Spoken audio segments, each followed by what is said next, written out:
Ashream Yodé 3. Heureux le peuple qui connaît la Troie. Heureux le peuple qui connaît, dit le Midrash, Ophi, comment il agit à Kadosh Baruch Hu. Comme on était en train de dire, qu'on sait à quelle heure Hachem il écrit, à quelle heure Hachem il signe, à quelle heure, s'il y avait un roi, on sait à quelle heure le roi il rentre en jugement. Parce que le roi, il faut qu'il rentre quand la colère elle n'est pas encore.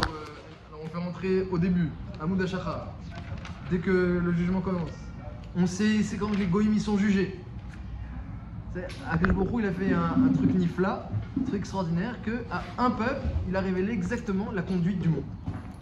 Comment il conduit son monde, comment il juge, et en fonction de ça, alors, d'un côté c'est un truc extraordinaire de savoir comment Hachem il juge le monde, d'un côté c'est une responsabilité. Tu sais comment Hachem il juge, et comment Hachem il scelle, quels livres sont ouverts. La Gemara dit, pourquoi tu dis pas le Hallel, c'est Yom Tov. Mais attends, les livres ils sont ouverts, le livre de la vie, le livre des Rechaïm, on sait exactement combien de livres. Avec les Rishonim, il y a une discussion dans les détails de ce que Hachem il écrit, de ce qu'Hachem il écrit pas, et selon ça les prières, Kodvenu. C'est extraordinaire comment Akadosh Baruch Hu, il a révélé exactement ce qui se passe dans le ciel, et mieux que ça. Mais Kadesh Israël Vazmanim, il a dit que c'est vous qui décidez ce qu'en Rosh Hashanah. C'est-à-dire l'ange accusateur, c'est extraordinaire, il est en train de nous accuser. Mais alors il dit, c'est aujourd'hui Rosh Hashanah. Attends, on va voir qu'est-ce qu'il dit Hillel. C'est Hillel qui a institué le calendrier qu'on a aujourd'hui. On va voir ce qu'il dit. Et à l'époque, il y avait les Edim qui sanctifiaient le nouveau mois. Je peux accuser, je peux accuser. Attends, on va voir ce que mes enfants ils disent. S'ils te disent que c'est Rosh Hashanah, tu pourras venir parler. Extraordinaire. Akadosh Baruch Hu, il nous a donné un truc extraordinaire. C'est vrai que c'est une responsabilité qu'on passe devant le jugement. Et le jugement le plus pointilleux, savoir en Rosh Hashanah, quand ça commence, le début de Rosh Hashanah, comme vous avez dit, Dina Kashia, le premier jour c'est le plus caché, et après, doucement, jusqu'à Yom Kippour, il y a un mahalar de faire rentrer, d'intégrer, parce que Akadosh Baruch Hu, il est très fort dans tout ce qui est unité, hein, Hashem Echad, unification, unité. Il sait prendre des choses complètement opposées, depuis la création du monde jusqu'à la fin des temps, il prend tous les éléments qui sont tous différents, voire opposés, et avec ça, il fait un projet unique, de la même couleur, vraiment une unicité absolue et extraordinaire. C'est ça la grande révélation qu'il y aura à la fin des temps, c'est quand Hachem va nous montrer son unité. On ne comprend pas, on voit plein de choses. On voit la flore, l'animal, l'homme, les malachim, on voit le bien, on voit le mal. Après, je vais vous montrer en fait tout ça, c'est une chose tout ça. On voit des générations qui ne se ressemblent pas, qui se suivent, qui se ressemblent. C'est une chose tout ça. Akadosh Baruch Hu, en cette période-là, eh bien, il prend le din, il le fait mamash avec le plus de profondeur, Mishpatera Teom Rabba, le din il est profond comme une abîme sans fond, Karerekel, comme ces montagnes-là qui sont immenses. On le dit Tzidkatra Karerel. Et quand même, Adam Ovehema Toshi Hashem, après il fait rentrer la Rachamim, tout ça avec une unité parfaite, avec exactement Behemet, hein, Emet c'est de Aleph à Tav en passant par même, on prend tous les éléments et on les harmonise, il fait rentrer la Rachamim sans qu'elle contredise le jugement. On va garder le jugement d'origine, un Rosh Hashanah est très important, on va garder exactement, on a été jugé selon le din Bereshit bara Elohim, au début ça se passe avec Elohim, et on fait rentrer la Rachamim pour que ça puisse être maintenu, le din puisse être maintenu, et qu'il soit, eh bien, ensuite, Mityachev, il s'harmonise avec la Rachamim et qu'il puisse tenir. Donc c'est une période où la Rachamim va en augmentant jusqu'à Yom Kippour. Donc pourquoi dans la fonction collective, j'ai l'impression que le Yom Hadid c'est Yom Kippour et Rosh Hashanah c'est pas grand-chose. Pourquoi dans la on a l'impression que le grand jour c'est Yom Kippour. C'est le jour de la Khatima, tout à Kololer Aritum. Si vous dites une bracha à la Mirkia, à la Kalkala, à la Tunot Asadeh, puis vous arrivez à la fin, qui a Tatov Metiv Lakol, vous vous rappelez que finalement, mais j'ai bu du vin. Mais j'ai tellement envie de faire à la Mirkia que j'ai. Bon, qui a Tatov Metiv, Nodelech al Perigafna, pour Hashem, à l'arrêt al Perigafna. Finissez avec le vin, vous êtes quitte. Tout va d'après le saut. Alors, chez Akadosh Baruch Hu, il n'y a pas de contradiction. Chez nous, oui, on a commencé avec la Mirkia, on a fini avec la Geffen. Akadosh Baruch Hu, il peut aller d'après le saut tout en maintenant parfaitement le jugement d'origine. Ça, c'est la force de l'unité d'Akadosh Baruch Hu. Mais en tout cas, pour nous, avec nos yeux humains, tout va d'après le saut. Donc c'est vrai que... Mais il faut profiter des jours et préparer son saut. Hein. Le saut, c'est pas en une seconde. Qui peut dire en un instant, le jour de la Neila, en un instant qui est le but. Comme il dit le Mishnah, tout le but de Elul, c'est Yom Kippour. Comme a dit le Mishnah. Et tout le but de Kippour, c'est la Neila. Donc tout Elul, tout la Aseret Yemei Teshuvah, tout pour arriver à la Neila. Mais qui peut dire qu'il sera prêt au moment de la Neila? Donc il faut commencer dès maintenant. Il faut commencer dès maintenant. Toutes les mitzvot qu'on fait, tous les efforts qu'on fait depuis Elul, ils seront présents avec nous à la Neila, ils seront tout autour de nous, c'est vadaï. Il n'y a pas besoin d'avoir une tchouva extraordinaire à la Neila. Tu as préparé, tu as construit ta tchouva depuis le début de Elul jusqu'à la Neila, tout ça, ça t'accompagne en Neila. Tu verras, ce sera dans ton cœur, ce sera avec toi.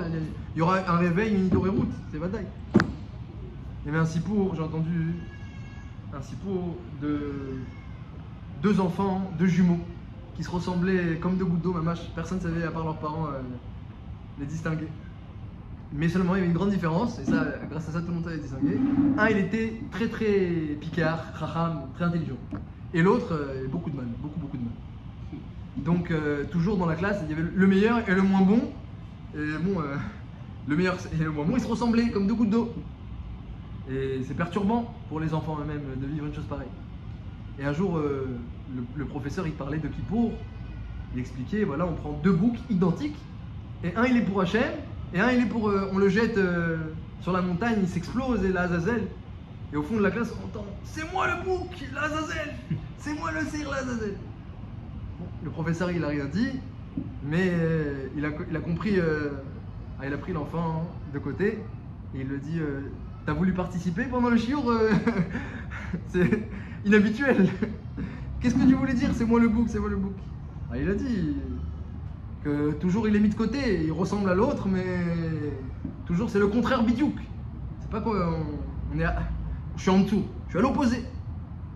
Alors il lui a dit, il y a une grande différence entre vous deux, entre toi et le bouc émissaire, il y a une grande différence.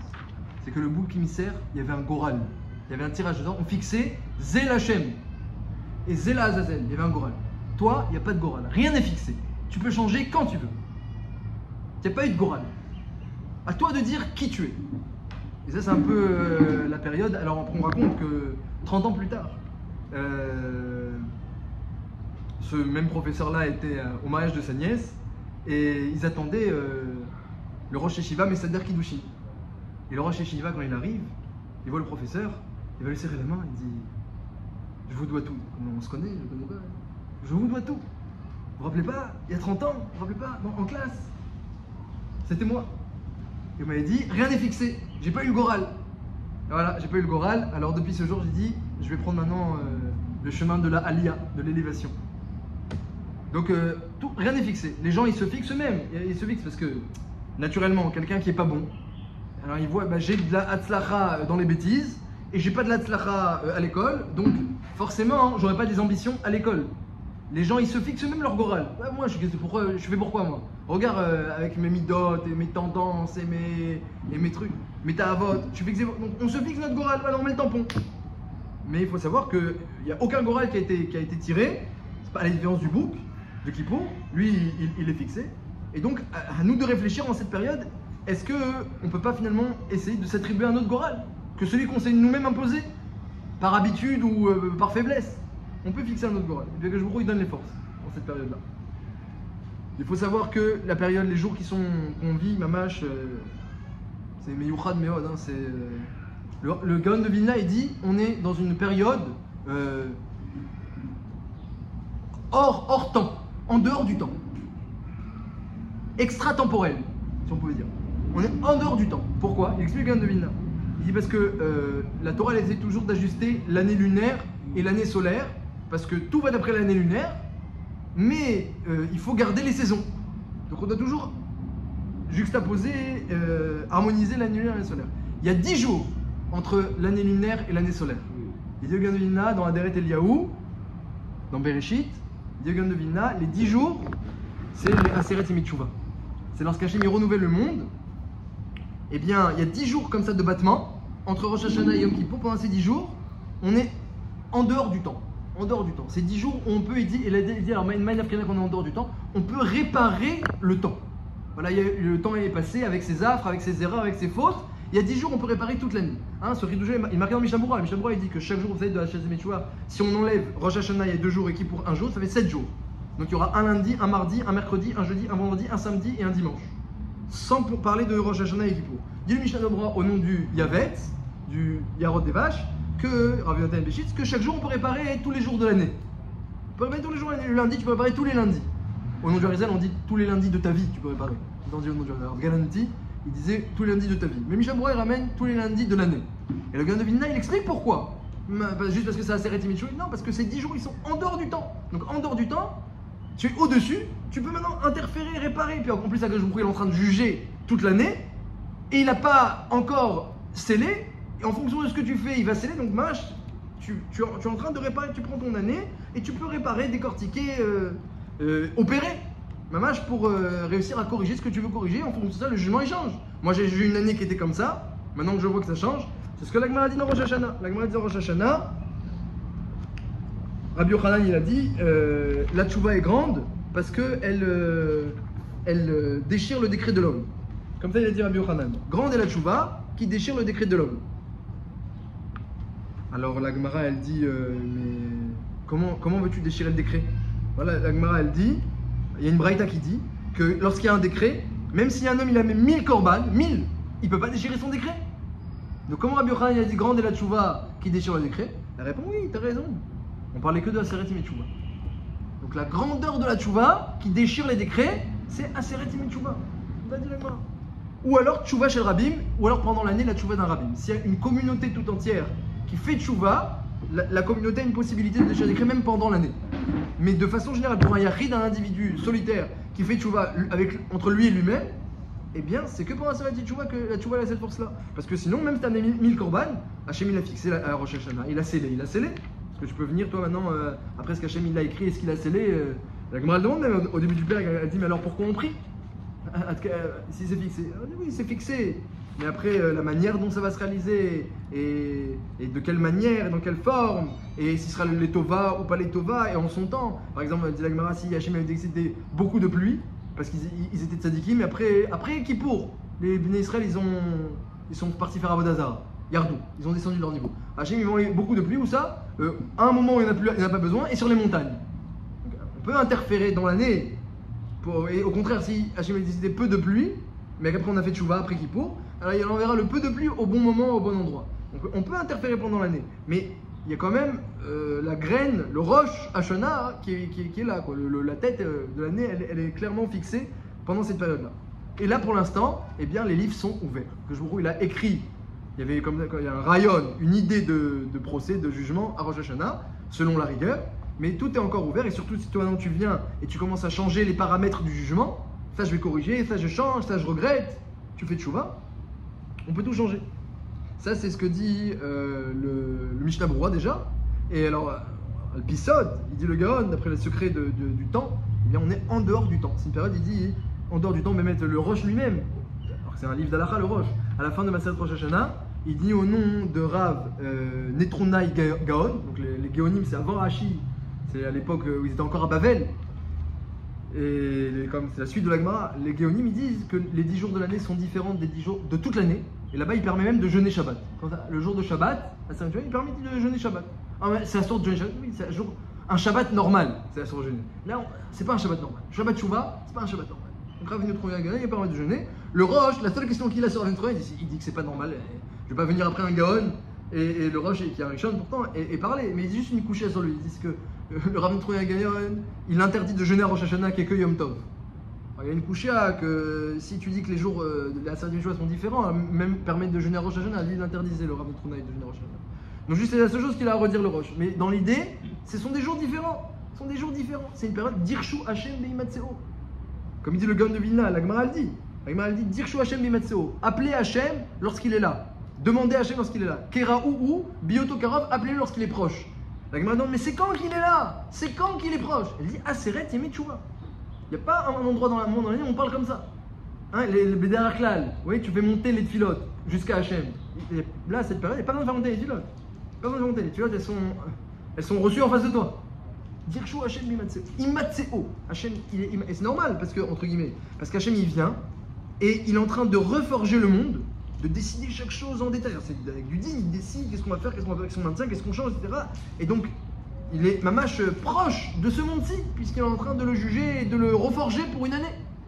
Donc il y a une proximité avec Hachem terrifiante, mamash. Yamim Noraim, les jours redoutables. Proximité terrifiante. Chaque prière, chaque Avinu Malkeinu, chaque slicha, slirot, c'est vadaï qu'elle a un effet gigantesque. Et chaque tchouva, sans parler de la tchouva, comme il dit le Rambam, c'est les mots du Rambam. Il y a fait tza'aka la olam. Elle est jolie, la tza'aka, c'est toujours beau de prier Hachem, les olam toute l'année. comme ça il dit le Rambam Be'ilchot Tshuva Perek Bet, Ve'atshuva yafa leolam, aval be'aseret yemei tshuva yafa beyoter ou mitkabelet miyad. Pendant cette période, elle est particulièrement belle, plus que le reste de l'année, ou mitkabelet miyad, c'est reçu tout de suite. Donc Hachem, il ouvre les bras, et le Gaon il dit même, je sais pas ce que ça signifie, Al-Pisod, il ouvre les deux bras. Le main droite et la main gauche, les deux bras. Il y a Mincha Peshuta avec Abel Hashavim. Des fois, on dit qu'Hachem il tend la main droite. Là, il ouvre tout. La main droite, la main gauche. Ça veut dire, on va essayer de voir ensemble. Hachem il ouvre tout. Alors, les shélotes qu'on peut poser sur cette période, pour poser une petite shéla, c'est que pendant l'année la différence entre Tzibour et Yachid. Pendant cette période, il n'y a pas de différence. Donc la tchouva elle est grande, la Gemara elle dit que la tchouva elle est grande, dont on voit que la tchouva elle est grande, elle repousse un lota assez, elle repousse un interdit, comme t'as dit la Gemara. Mais derrière Klal, on n'a pas transgressé un interdit pour une bonne cause. On ne fait pas une avéra, la fin ne justifie pas les moyens. On ne fait pas une avéra pour pouvoir faire des mitzvot. Une fois à Aaron Kotler, ils ont organisé un gala pour sa yeshiva, ils n'ont pas bien séparé les hommes et les femmes, il n'a pas pris l'argent. La fin ne justifie pas les moyens. Faites ce que vous voulez, moi je ne mets pas mon aval. Alors là, la Gemara dit Tchouva c'est différent. Tchouva on peut repousser une avéra. Ah oui, quelle avéra? Elle dirait il y a une avéra et un Issour en Torah. Un homme qui était marié et il a divorcé. Il s'est séparé de sa femme. Et sa femme, elle s'est remariée avec quelqu'un d'autre. Alors il y a un interdit dans la Torah, si jamais elle redivorce ensuite, que le premier mari la reprenne. On n'a pas le droit, c'est interdit. Si juste ils sont divorcés, c'est permis de la reprendre, c'est même une mitzvah de réépouser sa divorcée. Mais si elle est partie, elle s'est mariée avec un autre homme, c'est interdit pour le mari de la reprendre. Marzel Rouchato, quand elle s'est mariée, eh bien c'est interdit, c'est un issur. Alors dit la Gemara que voilà, regarde, les Bnei Israël, ils étaient mariés avec Hachem, ils sont partis faire d'autres choses pendant l'année, ils sont mariés avec ci, mariés avec ça, etc. Et après, ils reviennent à Kippour, à Tchouva, Salat Yemei Tchouva, Hachem, quel Rachum Vechanoun, et Rabbeim Rapreden, Hachem, moi je vous reprends. La Gemara dit, c'est assaut, ils sont partis. Dans la tchouva, grande et la tchouva, elle repousse un interdit. Comme ça, la Gemara, elle dit. Le Khatam Sofer dit, je comprends rien. Il dit, je comprends rien. Déjà, premièrement, les Juifs, est-ce que Béhémet, ils se sont mariés avec d'autres avérotes, d'autres choses? Ils se sont mariés, maximum, ils ne se sont pas mariés, ils se sont débauchés. Alors, une femme qui s'est débauchée, hors mariage, elle était divorcée, elle s'est débauchée, elle peut se marier avec son premier mari. C'est seulement une femme qui s'est remariée qui ne peut pas se remarier. Mais si elle était divorcée, elle s'est débauchée, elle peut se marier. Donc il dit déjà, Khatam Sofer, il ne comprend pas. Il dit pourquoi on dit qu'ils ne peuvent pas se remarier. Abraham, il s'est pas remarié avec eux. Elle s'était pas remariée. Abraham, il s'est remarié avec Agar, vous dites. Non, Abraham. Amram, parce qu'Ayocheved, c'était pas remarié avec personne en tout temps. Elle date des médailles après. Le Edouali qu'elle s'était remariée, je sais pas. Non, Edouali qu'elle s'était mariée. Alcool Panim, Agar par exemple, c'est marqué dans Rashi que quand elle s'est séparée d'Abraham, elle est restée fidèle à Abraham pour peut-être il la reprendrait, ben Sophie la reprend. Alcool Panim, alors ils ont le Khatam Sofer déjà, ils se sont pas remariés. En plus, ils demandent notre chez la Yafa. Il dit attends, tu connais pas le klal que assez dochelota assez? Il y a un klal dans la Torah que quand tu fais une mitzvah, tu as le droit de faire en même temps une avera. Par exemple, on ne fait pas une avera pour une bonne cause, mais si quand tu fais la mitzvah, au même moment tu fais la avera, c'est permis. Par exemple, l'interdit de Kilaïm, le lin et la laine. À l'époque, on mettait un tzitzit avec du trélet, du bleu azur, qui était de la laine, et même si le tzitzit était en lin, nous dit la Torah, on mettait ce bleu azur. Dans les vêtements du Kohen Gadol, il y avait du lin et de la laine. Donc quand il y a une mitzvah, on peut faire en même temps une avera. Ça s'appelle assez dochelota assez. Donc il dit, je comprends pas. Quand ils vont faire tchouva, c'est une mitzvah. Donc c'est normal que ça repousse une avera. Il ne comprend pas qu'est-ce qu'elle veut exactement, la Gemara. Et la réponse à cela, dit le Khatam Sofer, ça va nous éclairer un petit peu sur la grandeur de la tchouva, la grandeur de cette période. C'est comme ça. C'est que la Gemara dit attention. C'est vrai qu'une mitzvah repousse une avera, mais seulement quand tu ne peux pas faire autrement. Tu ne peux pas te débrouiller pour faire la mitzvah sans faire la avera. Si quelqu'un, il a le choix. Ou il fait la mitzvah avec la avera ou il la fait sans.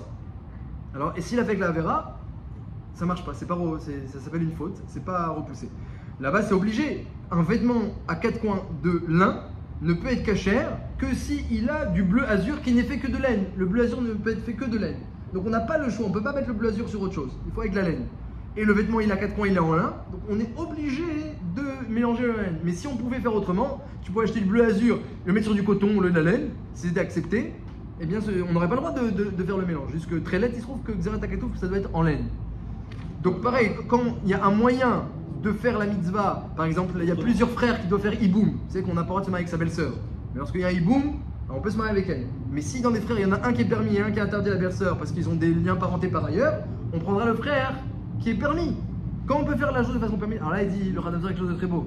Il pourrait mettre un vêtement en laine. Oui, Et avec la oui, laine. mais maintenant il a un vêtement de lin à On aurait quatre pu coins. interdire le lin. Oui, non, mais maintenant il a un vêtement de lin à quatre coins. La Torah n'a pas interdit de porter du lin.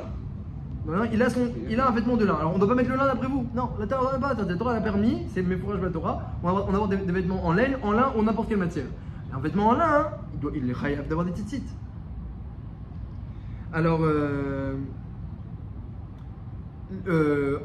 donc quand on peut éviter la verre, on évite. Alors il dit quelque chose de très beau le Khadam Sofer. Il dit toute la raison, comme le dit la Gemara, toute la raison pour laquelle quand un homme il a fauté et qu'il revient vers Hachem, on le regarde comme une femme qui s'est remariée avec un deuxième mari et ensuite elle abandonne son deuxième mari, elle revient vers le premier mari. Comment c'est qu'on regarde comme ça? C'est-à-dire qu'un homme quand il arrive maintenant chez Hachem, il arrive avec son passé, avec ses antécédents, avec ses habitudes. Il revient comme ça tout sale vers Hachem. Et on dit Hachem, accepte-moi comme je suis. Donc on dit, ah voilà, bah, t'es une femme qui était remariée entre temps, ou Tama'a, elle s'est rendue impure, maintenant elle revient vers son premier mari. La Torah dit c'est interdit, une chose pareille, c'est pas beau. Tu t'es rendue impure, maintenant tu reviens vers le premier mari, c'est pas joli. C'est pas joli. Donc la Torah l'interdit. C'est une Zaratakadou, c'est un décret, on cherche pas la logique, mais en tout cas la Torah l'interdit.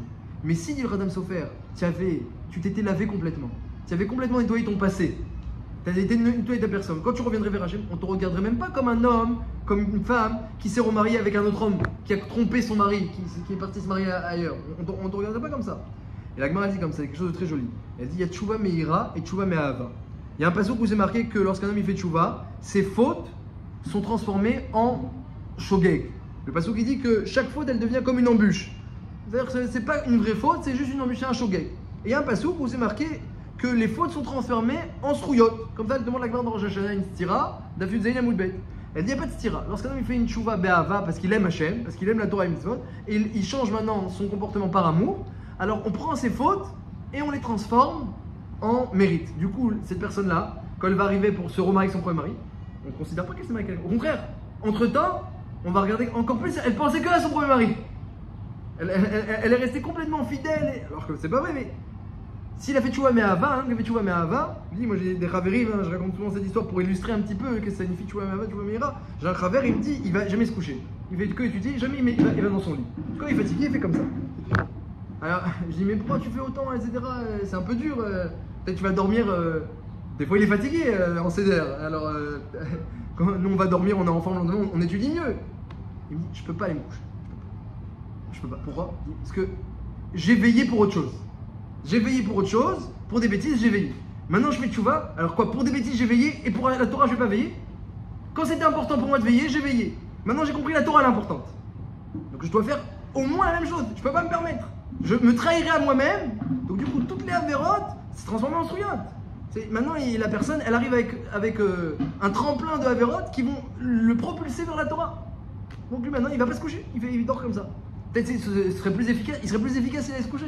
C'est possible. Mais il sent comme ça qu'il doit maintenant respecter, par amour pour la Torah, agir ainsi. Donc, c'est un machal pour dire qu'un homme, il fait tchouva be'ahava, toutes les avérotes, elles sont transformées en souillantes, dit la Gemara. Donc on pourrait arriver net, blanc, et ne pas être considéré comme une femme qui a trompé son mari.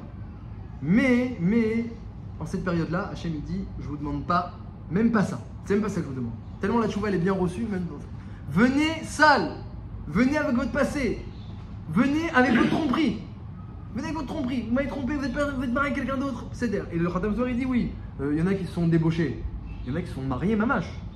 Il y a des gens, ils sont mariés avec la Vera, mariés avec des goïms, mariés mamache. Ils refusent personne, il y a les bras ouverts en face de tout le monde. Donc, dit Akadosh Baruch Hu, revenez tel que vous êtes, et ça c'est la grandeur de la période, que Hachem ne demande pas forcément une tchouva shlema. Une tchouva, même une tchouva partielle, chelkit. Réfléchir, quelqu'un il va faire vidouille, il n'a pas continué, c'est quelque chose d'extraordinaire. Quelqu'un qui fait vidouille, hein, je trouve c'est incroyable, c'est incroyable. La Gemara dit, celui qui fait vidouille et continue à fauter. C'est quoi cet idiot là? Il fait vidouille, il dit Hachem j'ai fauté, il continue à fauter. Un idiot. À quoi il ressemble? Il ressemble à un qui était impur, il voulait se purifier. Alors il prend un chéret, qui rend impur, et il va au mikvé. Il se trempe dans le mikvé, et il sort avec son chéret. Tout celui qui fait vidouille, il n'a pas lâché la faute, c'est comme s'il s'est trempé au mikvé. Alors tout le monde dit, bon bah c'est pas bien, c'est pas bien. Réfléchissez à cette memra de Chazal. Le type, il est en train de, il a une faute, il est marié à la faute, hein, il la lâche pas. Et il fait vidouille. C'est comme s'il est parti au mikvé. D'accord, il est pas pur. C'est-à-dire, il est pas pur, il est rentré impur, il est sorti. Mais comme s'il est parti au mikvé. Vous vous rendez compte? C'est extraordinaire. Il est parti au mikvé, il s'est préparé, il est rentré dans le mikvé, il est sorti. Alors que la personne, elle n'a pas dérogé à sa avéra. Donc regardez comment Akadosh Baruch Hu, il est prêt à accepter la tchouva. C'est fabuleux. Quelqu'un, il a sa faute, il fait tchouva, même partiel, tchouva chelkit. Allez, je vais faire un peu moins de fautes. Enfin, je me rappelle aussi, j'avais un chaver, qu'au début il avait du mal avec la Torah, les mitzvot, etc. Il avait beaucoup de potentiel, mais c'était dur, le déphasage était dur, et dans une famille où il faisait même pas kippour. Maintenant, c'est un Ben Torah Amiti qui étudie plus que vous. Il travaille, mais il étudie très très sérieusement, un vrai Ben Torah Amiti. Et au début, il avait du mal. Et il essaie d'avancer, il essaie mais il faut une harmonie pour évoluer. On ne peut pas d'un coup. Alors il me dit, mais moi je peux pas aller au restaurant pas caché. Ouais. Alors moi j'avais vu dans Rav Israël Salanter des conseils sur ce cas-là précis, dont je ne me serais pas permis de donner des conseils. Je lui ai dit, mais le verre de vin à la fin de la Séouda, à la fin du repas, vin pas caché aussi, parce que le repas était pas caché. Tu le bois? Il dit, bah oui, on boit. T'es obligé de le boire? Ou tu peux ne pas? Parce que le vin aussi c'est interdit, le vin pas caché. Non, ça je peux m'en passer. Arrête le vin pas caché. C'est ça tchouva. Il continue à rester au restaurant pas caché, mais il touche plus le vin.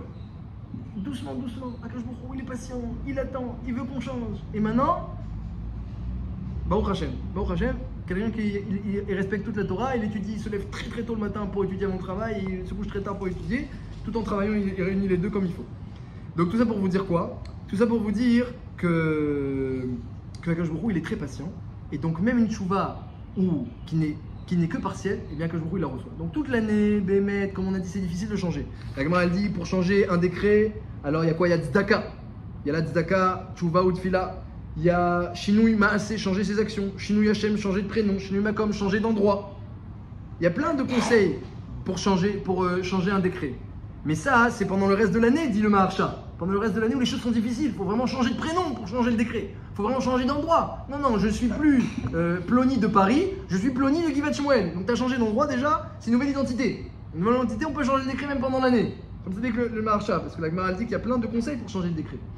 Tu as changé d'argent, tu avais beaucoup d'argent avec tout ce que tu as donné à la tzedaka. Tu as changé maintenant ton capital. C'est un changement, sans parler de tous les fruits que la tzedaka va faire. Donc tout ça dit le Maharsha, tous les conseils où la tchouva doit être extraordinaire, gigantesque, ça c'est pendant le reste de l'année. Pour l'instant, la tchouva, Hachem il dit, je vous prends avec votre ancien mari. Venez avec votre ancien mari. La Gemara dit, c'est un issour, ce qu'il fait Hachem, c'est pas beau. Eh ben oui, c'est grand et la tchouva qui repousse un issour. Et le Khatam Sofer dit, alors moi, si c'est ça, alors pourquoi c'est une exception la tchouva? Avec toutes les fautes, on dit qu'on les repousse pas pour une bonne cause. Et là, pour la tchouva, pour une bonne cause, tu repousses la faute. Demande le Khatam Sofer pourquoi c'est différent. Il dit un truc très joli. Il dit Khatam Sofer que c'est comme Pikuach Nefesh. Pikuach Nefesh. Qu'est-ce qu'il y a? Il y a l'ange de la mort, il attend comme ça. Et nous, on a le choix, on va transgresser Shabbat ou autre chose. Et il attend comme ça, lui. Et on dit non, transgresse Shabbat. Mieux vaut que tu transgresses Shabbat, Yagmar. Moutav chez Chalelu Shabbat Achat, il y a quand même Shabbat Arbe. Transgresse un Shabbat, grâce à ça, tu pourras en faire plein.